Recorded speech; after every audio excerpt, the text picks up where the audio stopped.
بسم الله الرحمن الرحيم. هل أتاك حديث الغاشية؟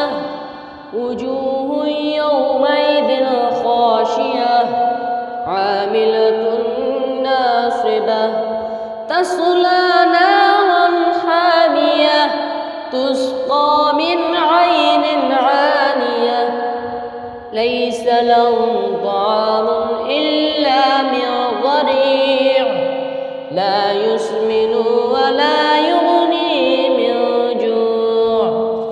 وجوه يومئذ ناعمة لسعيها راضية في جنة عالية لا تسمع فيها لاغية فيها عين جارية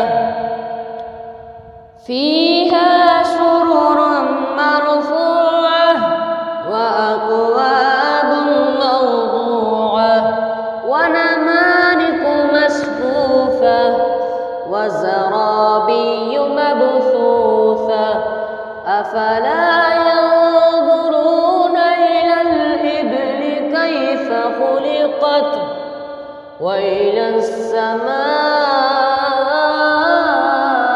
كيف رفعت وإلى الجبال كيف نصبت وإلى الأرض كيف سطحت فذكر إنما أنت مذكر لست عليهم بمسيطر إلا من تولى وكفر فيعذبه الله العذاب الأكبر إن إلينا إيابهم ثم إن علينا حسابهم. صدق الله العظيم.